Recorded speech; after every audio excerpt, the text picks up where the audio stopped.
शेतकरी मित्रांनो, राम राम, नमस्कार. शेतकरी मित्रांनो, राज्यातील कापूस उत्पादक शेतकऱ्यांसाठी ताजी बातमी, ब्रेकिंग न्यूज. होय शेतकरी मित्रांनो, जाणून घेऊ आपल्या हाती आलेले सर्वच ठिकाणचे ताजे कापसाचे भाव. त्याचबरोबर राज्यातील वेगवेगळ्या पीक उत्पादक शेतकऱ्यांसाठी काय व्यथा आहे, ती व्यथा सुद्धा या व्हिडिओच्या माध्यमातून मांडत आहे. तत्पूर्वी आपणास विनंती करतो, शेतीविषयक असो किंवा इतर सर्व प्रकारच्या माहितीसाठी प्रत्येक शेतकरी बांधवाने आपले यूट्यूब चॅनल नक्की एकदा सबस्क्राईब करा, लाईक करा, कमेंट करा, शेअर सुद्धा नक्कीच करा. शेतकरी मित्रांनो, एकदा मोसंबी उत्पादक शेतकऱ्यांची कशा पद्धतीने अवस्था आहे ते सांगतो.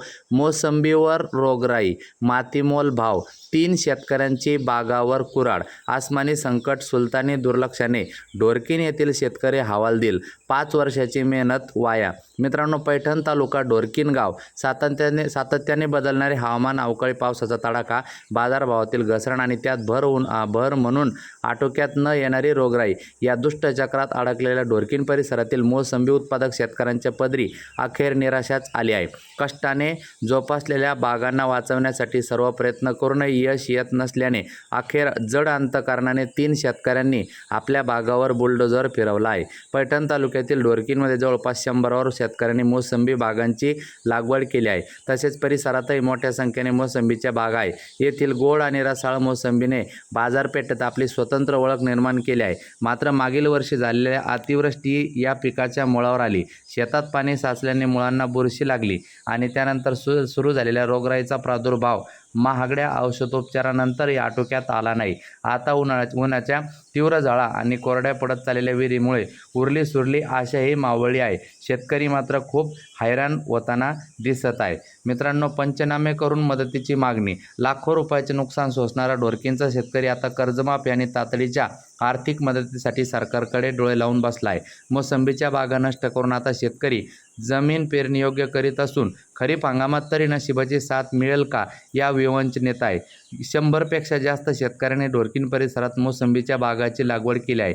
मात्र रोगराई व बाजारात कमी भाव मिळत असल्याने या शेतकऱ्यांनी बागावर बुलडोझर फिरवणे सुरू केलेले आहे. 5 वर्षाचे कष्ट गेले मातीत. 5 वर्षापूर्वी 4 एकरावर मोठी जिद्द ठेवून मोसंबीची बाग लावली होती. खते, औषधे आणि मशागतीवर मोठा खर्च केला. सुरुवातीला चांगले उत्पन्न मिळाले, पण आता रोगराई हटायला तयार नाही आणि बाजारात भावही मिळेनासा झालाय. अखेर नाईलाजाने JCB लावून बाग उपटून टाकली. आता दुसरी पिके घेण्याशिवाय पर्याय नाही. बाळकृष्ण मुळे, मोसंबी उत्पादक शेतकरी, ढोरकीन यांचे मत. आता वळूया कापसाच्या भावाकडे. मित्रांनो, कृषी उत्पन्न बाजार समिती मानवत ते कापसाला जास्तीत जास्त 8,995चा भाव मिळालेला आहे. पांढरा कवडा यवतमाळ या ठिकाणी जास्तीत जास्त 8,600 रुपये. अमरावती या ठिकाणी जास्तीत जास्त 8,750 रुपये.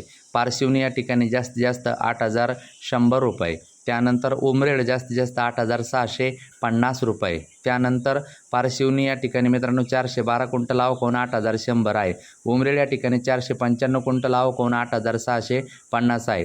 देऊळगाव राजा 8,500 रुपये. त्यानंतर वरोरा जास्तीत जास्त 8,515 रुपये. त्यानंतर वरोऱ्यामध्ये 299 क्विंटल आवक झाली मित्रांनो, या ठिकाणी 8,515चा भाव आहे.